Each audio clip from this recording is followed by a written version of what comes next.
The job listing offered $50,000 for a single week of nanning. I thought it was a typo.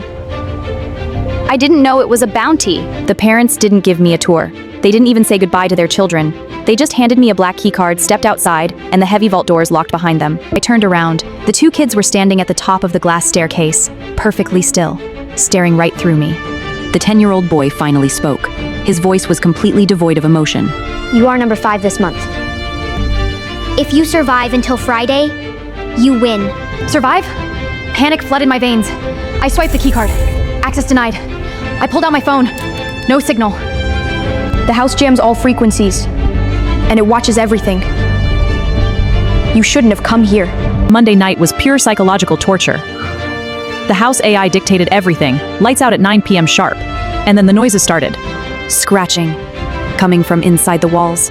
It sounded like someone trying to claw their way out. I stayed awake until dawn, clutching a heavy bronze lamp. By Tuesday, I was convinced these kids were deeply disturbed. They wouldn't eat, they wouldn't play. I found the closet that afternoon. Inside were 4 suitcases, belonging to the 4 women who came before me.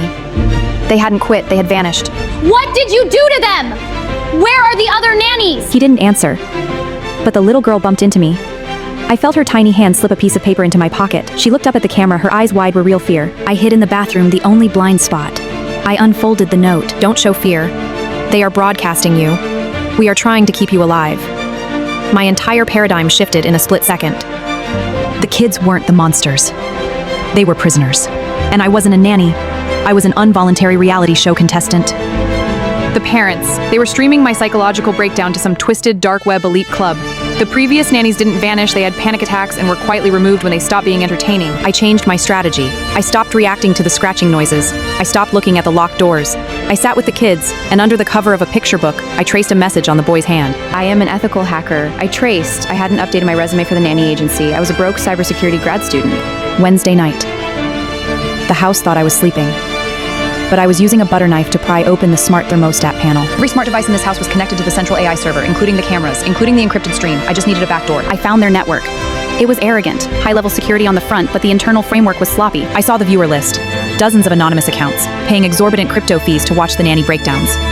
The scratching in the walls, automated speakers. Friday morning. The gates finally opened. The experiment was over. The parents were coming to collect their data and kick me to the curb.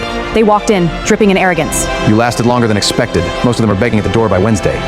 I'm built differently. And honestly, the production value of your little stream is terrible. The mother froze.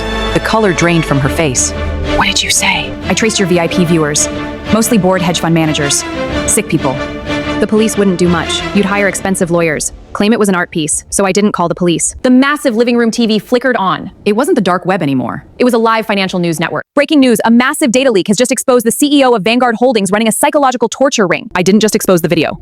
I hard-coded their IP addresses, their offshore accounts, and the identities of every VIP viewer and blasted it to every major news outlet and their own board of directors.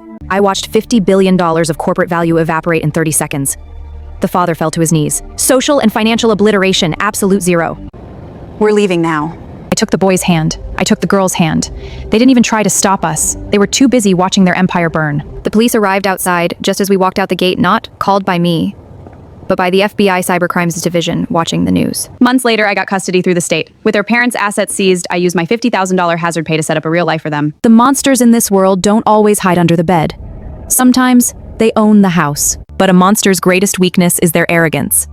They think their wealth makes them untouchable. They forget that sometimes the mouse they trap in the maze is the one who knows how to reprogram the walls.